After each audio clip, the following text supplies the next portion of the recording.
Hello and welcome to Dialogue. I'm Yang Rui in Beijing.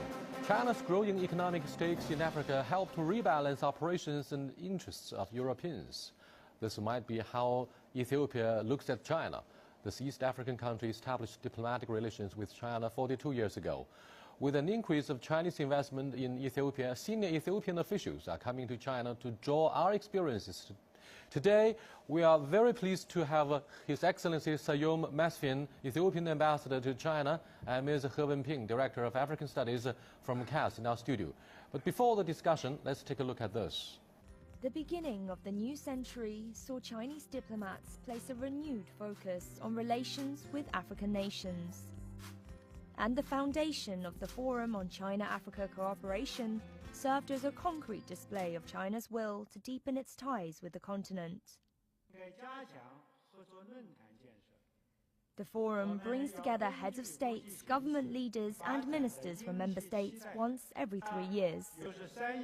Since then, we've seen 5 forums, each making significant progress in building cooperation and the capacity for collective action.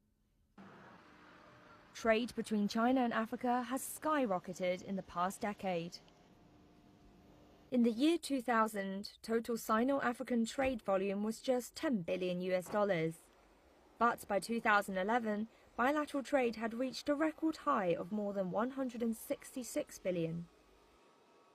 That same year, China's direct investment in Africa reached almost $15 billion, making China one of the continent's largest trading partners.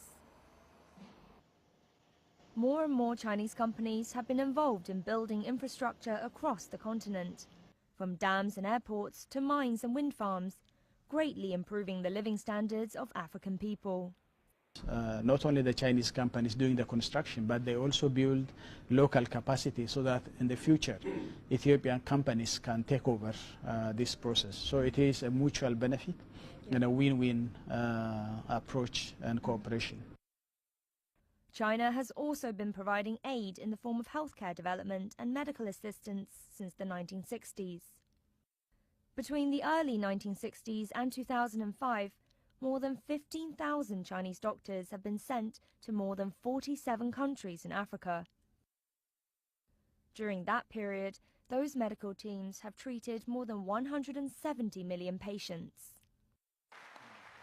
With all nations dealing with the challenges of a slow global economic recovery, Sino-Africa cooperation entered a new phase in 2012. This means a big push to diversify and deepen cooperation even further. Welcome to Dialogue, Your Excellency. Thank you. How do you assess the media influence of China in Africa with our growing economic stakes in the continent? Do you think we have done enough to promote the Chinese influence, not necessarily at the cost of our African friends' dignity and internal affairs? Chinese presence in Africa is not a new phenomenon. China has been there in Africa quite for long and throughout history. But I will just limit my remarks of latest cooperation and participation and friendship between China and Africa. Let us look into the chapter of the decolonization of struggle of Africa. China has been the staunch and principal supporter of Africa in the decolonization struggle. So was Africa also loyal to Chinese core interests when it comes with China, one China policy, and for China's fight to take its rightful place at the seat of the United Nations. So there has not been this relationship between China and Africa has never been guided by short-lived and short-sighted interests. Yes, indeed, we have been overwhelmingly impressed by African friendship. If we go back to what happened in 1971 when the legitimate seat of China was resumed with the overwhelming support of Africans and other friends from developing countries. So do you think Ambassador Mesfin has put his finger on a critical point about what he calls the Chinese core interest in Africa? Well, China's core interest in Africa, I think, during the past, it is no doubt we support Africa's liberation movement, to support them to fight with the colonialism and to get their independence. But nowadays, I think now we share the common interest, that is to develop our economy, to push forward the social development and also political development as well. So that's the shared, I think, strategy. So that's why in recent more than 10 years also, in Africa has embraced a lot of Chinese investment and Chinese economic cooperation with Africa. And Ethiopia is one of the typical example for embracing Chinese investment and business cooperation there. Ambassador Masvin, China has been accused of extracting natural resources only from Africa, and that's allegedly what China is greedy about. However, other media reports say, particularly those written by local African journalists, say apparently the industrial sector has been China's major focus these years. I'd like to have your interpretation about the growing economic influence in Africa. Well, leaving aside the China bashing campaign, which I sincerely believe is not directed per se against China, it's also directed against Africa. But be that as it may, China's role in the transformation of Africa's economy and social progress has been incredible. The establishment of FOCAC about a decade ago was a genius initiative and commitment of the Chinese leadership, and it has completely transformed Sino-Africa partnership. Yes, of course, China pursues to have co-prosperity with African friends, but in doing that, do you think we are up to your expectations, for example, by employing enough locals instead of leaving them marginalized? Because this is one of the major focuses used by opposition parties in Zambia, for example, that we have ignored somehow the employment of locals. Well, I don't believe there is a so-called perfect partnership of relations between countries or even between families, even to the extent between a mother and child or a husband and wife. There are full of challenges. So partnership between Africa and China cannot be a challenge-free, as there has never been any relationship which is challenge-free. So the issue of job creation, the issue of processing, the extract industry, the issue of balance or imbalance of trade are there, but which I would say we would address those challenges as we hit the ground running.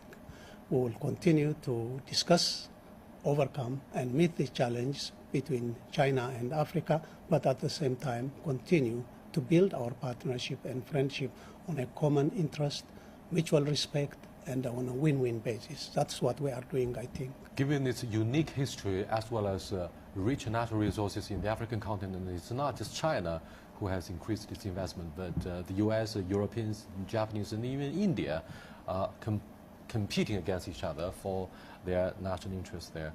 But quite often, a dialogue is promoted and conducted between China and the rest of the African countries, particularly those who have enjoyed diplomatic relations with Beijing. Now, upon such occasions, what are done to promote not only just mutual understanding, but above all, mutual interest?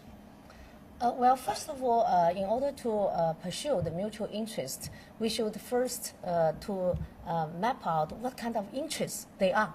So, like I elaborated just minutes ago, for Chinese government and for Chinese enterprises, so our interest, I think, of course, is to go to Africa to promote Chinese business there, and in the meanwhile, we also promote Africa's development. That's exactly what is called a win-win. So we cannot say, we don't have any interest in Africa. I don't think that's the truth. So we have our interest, that is to help Chinese enterprises going out. Going out strategy is to go to all the overseas market, including African continent. But at the meantime, you cannot say you just go there to get profit and then you leave. So we still need to settle down and develop our economic and enterprises in a sustainable way, which means if you want to reach this kind of a goal of sustainable development, you have to adapt to the local environment. You have to help the local economy and the local enterprise to go develop with you. That's together. exactly my next question for Ambassador Mesfin. Locally, in many provinces and autonomous regions, when we extract mineral resources, we often did that at the cost of the local environmental conditions, to the dismay of the local residents. Are such things happening in your country? I think China should not be defensive over here. That China is going to develop in the extraction industry in Africa. Why would China go to a defensive position and try to justify here and there? Because our traditional partners have been doing it for centuries. Mm-hmm. And they have been extracting and taking rocks. Let me just cite one example. Western companies were involved in the extraction industry.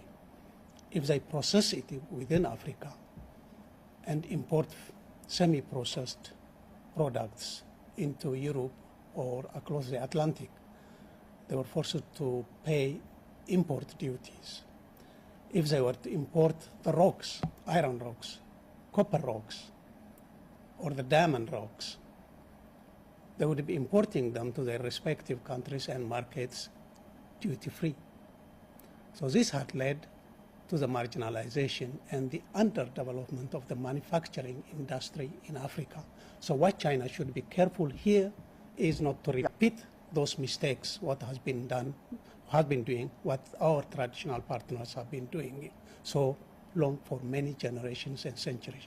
China should look for processing of these minerals or resources of Africa. By doing so, it will create jobs. By doing so, it will add value to the African primary products, but would also import those products because China needs for its development. So this is truly a win-win, and China should not here be defensive, but on the offensive, because it is a process of partnership and engagement in a truly win-win factors. You know, in Chinese, we have a proverb: a good friend is supposed to give a good advice to his or her friend, then the advice may not necessarily always come in a pleasant way. They could come in the form of a criticism. That's perhaps one of the areas where we need to heed the advice of African friends. Now, do you think China has done enough to write off debts and to reduce tariffs so that more favors can be granted to our African friends who want to promote the friendship but at a low cost? Oh, of course.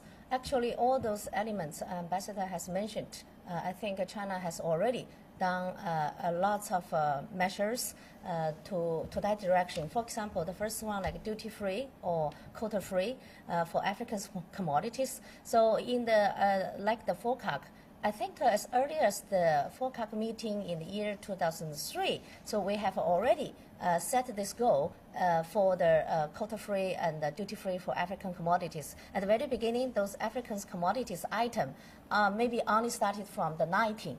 So, and then 3 years later, we have been increased this item from 90 and then to 190.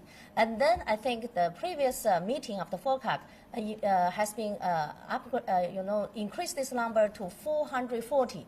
And then another move is to issue all those quota and duty-free to all those commodities, like at least I think it's 95% above for those least developed African countries. So this is number one for those commodities from Africa. And number two, like those job creation issue.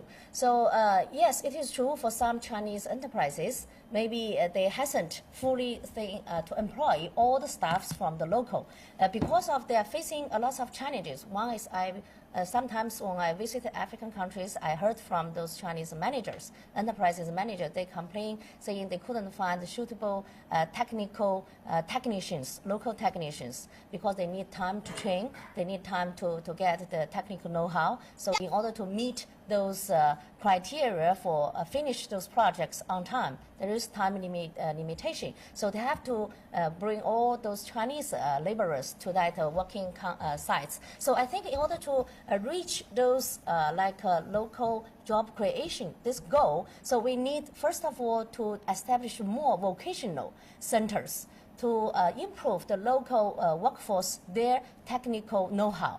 So the vocational education center, I think in Ethiopia, now it is a very good example. Thank you very much. You're watching Dialogue with Ambassador Mesfin from Ethiopia and Madam He Wenping, a research senior fellow with the CAS. So we are discussing a case study of Sino-African studies with Ethiopia as a positive example. But of course, we also look at the other side of the same coin. We'll be back in a few minutes. Don't go away. Welcome back, sir. Well, only 2% of what appears to be the vast stretches of arable land has been explored. At the same time, disasters often occur in African countries. But we are looking at your country. Do you think it's possible for China to export farmers, because Chinese farmers are quite afraid of losing their own farmland, and therefore they turn their eyes to other arable land, like in Africa? What do you think of this possibility?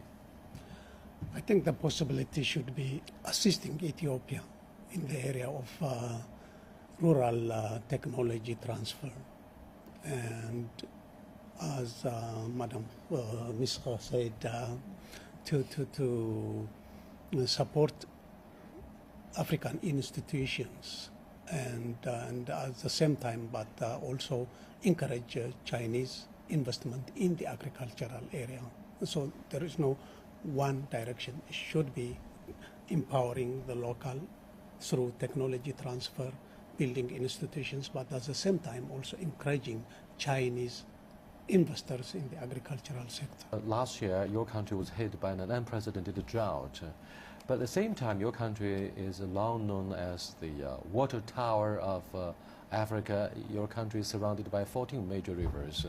What do you think of the issue of water shortage, and to what degree do you think this water shortage problem would be alleviated in the near future? Because to my knowledge, you are constructing a very ambitious water project called the Ethiopian Renaissance Reservoir or Dam. At the same time, countries like Egypt and Sudan on the lower reaches of the Nile River are concerned seriously about the amount of water being reduced as a result of constructing a new dam.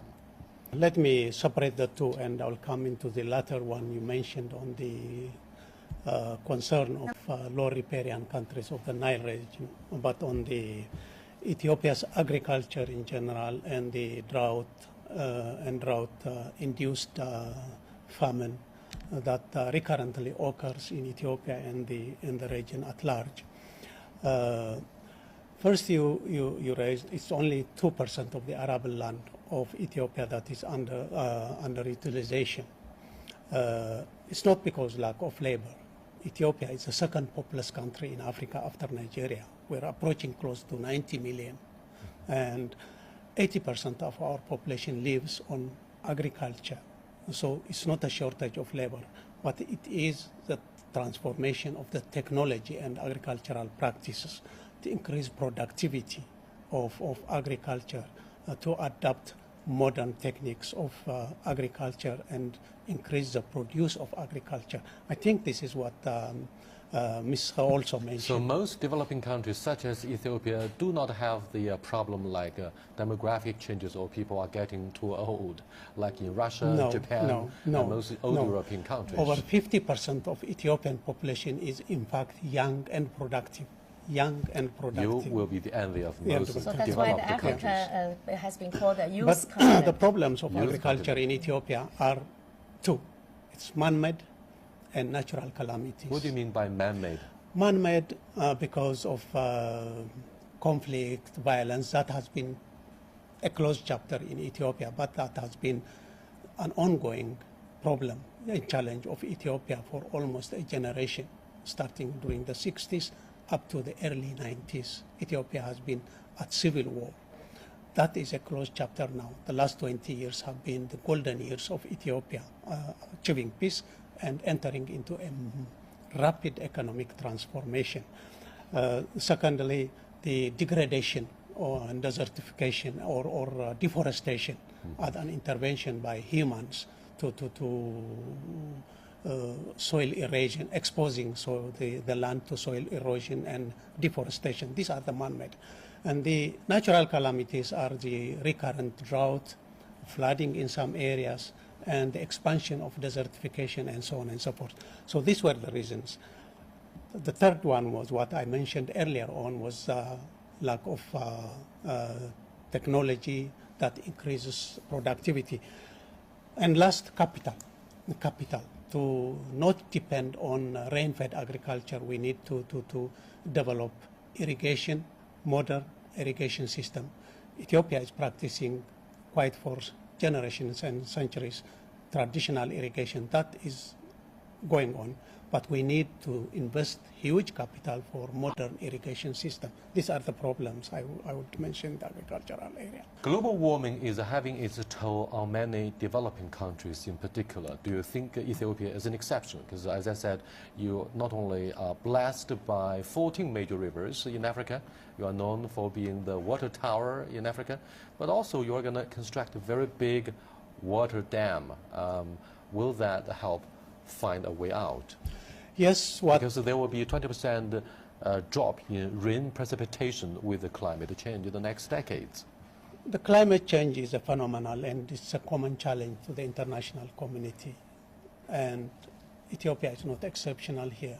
It's imminent threat to the international community and to humans. And that has to be definitely the concern of the international community as a whole. But Ethiopia being the water tower, it has not had the capacity to tap that resources, the necessary capital, the necessary technology.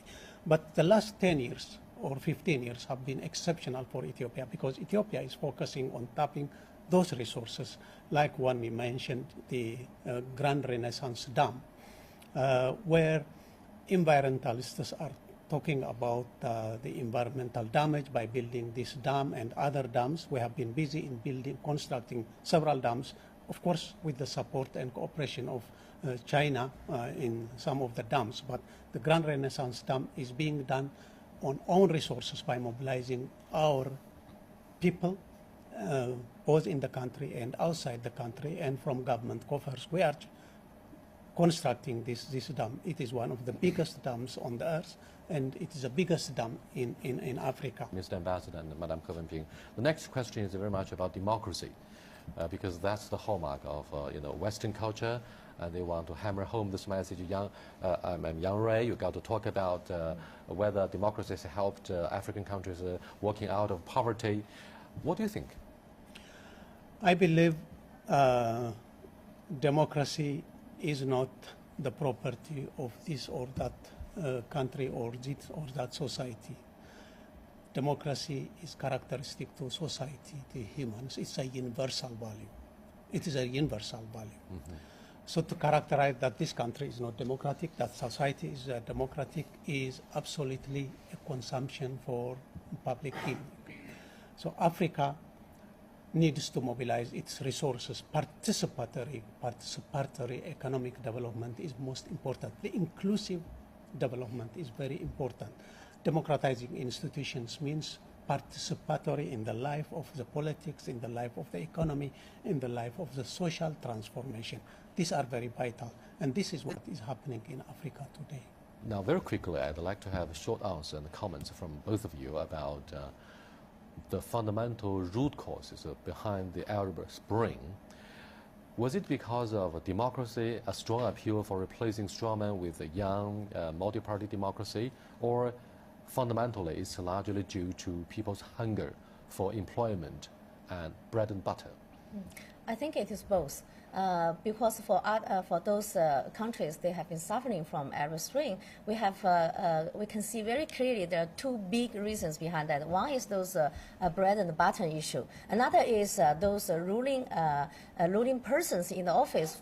They have been there for a long time, extremely too long. For example, like Colonel Gaddafi has been in power more than 30 years, and then like Hosni Mubarak also in power for decades, and then they even trying to pass on their power to their son or to their, to their family members. So that's two things I think combining together. Not only purely the butter and bread issue, they're also trying to get their society more democratic. So those two things, I think Ethiopia certainly have already drawn those lessons, because in Ethiopia since 1991, shortly after the end of the Cold War, I think this country has already embraced the democratic system, like Ambassador rightly put forward. So the democracy itself is not something just to belong to some society or to belong to some certain countries. Democracy is not the copyright. This is an idea. I think different countries, they embrace this idea and with their own characteristics. So should be based on their own soil.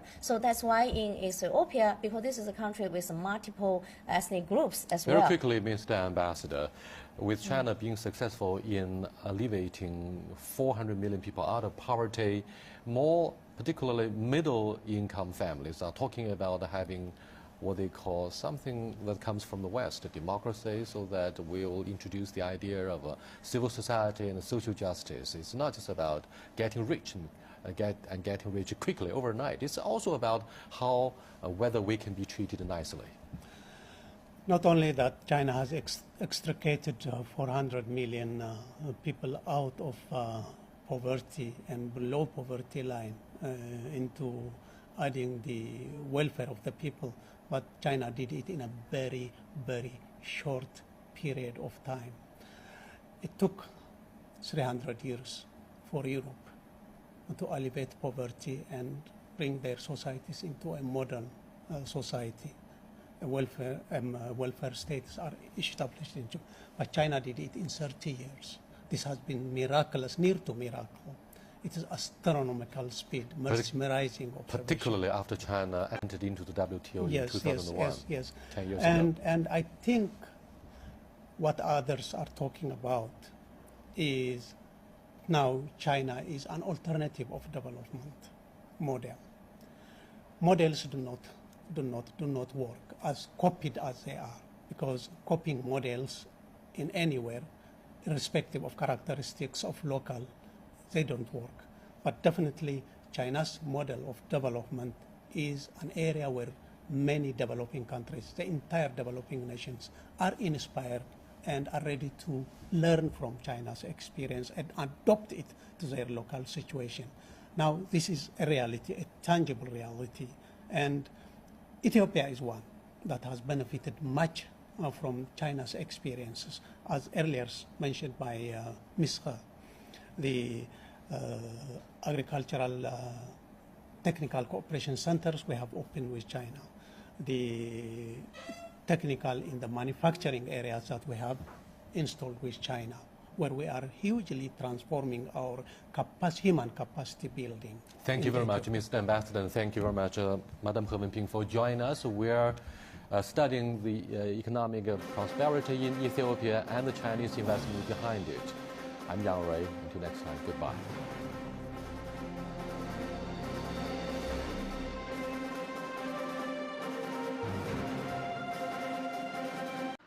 Trade between China and Africa has skyrocketed in the past decade. In the year 2000, total Sino-African trade volume was just $10 billion. But by 2011, bilateral trade had reached a record high of more than $166 billion. That same year, China's direct investment in Africa reached almost $15 billion, making China one of the continent's largest trading partners. More and more Chinese companies have been involved in building infrastructure across the continent, from dams and airports to mines and wind farms, greatly improving the living standards of African people.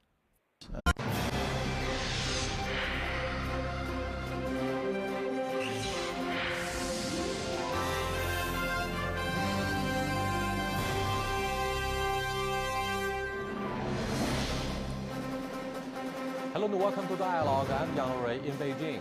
China's growing economic stakes in Africa help to rebalance operations and interests of Europeans. This might be how Ethiopia looks at China. This East African country established diplomatic relations with China 42 years ago. With an increase of Chinese investment in Ethiopia, senior Ethiopian officials are coming to China to draw our experiences. Today, we are very pleased to have His Excellency Sayom Mesfin, Ethiopian ambassador. Not only the Chinese companies doing the construction, but they also build local capacity so that in the future, Ethiopian companies can take over this process. So it is a mutual benefit and a win-win approach and cooperation. China has also been providing aid in the form of healthcare development and medical assistance since the 1960s.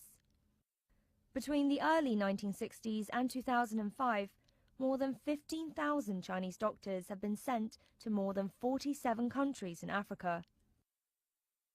During that period, those medical teams have treated more than 170 million patients. With all nations dealing with the challenges of a slow global economic recovery, Sino-Africa cooperation entered a new phase in 2012. This means a big push to diversify and deepen cooperation even further. Welcome to Dialogue, Your Excellency. Thank you. How do you assess the media influence of China in Africa with our growing economic stakes in the continent? Do you think we have done enough to promote the Chinese influence, not necessarily at the cost of our African friends' dignity and internal affairs?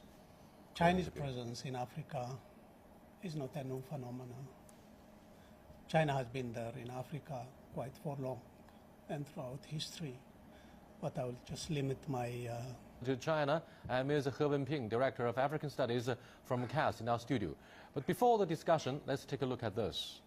The beginning of the new century saw Chinese diplomats place a renewed focus on relations with African nations. And the foundation of the Forum on China-Africa Cooperation served as a concrete display of China's will to deepen its ties with the continent. The forum brings together heads of states, government leaders and ministers from member states once every 3 years. Since then, we've seen 5 forums, each making significant progress in building cooperation and the capacity for collective action.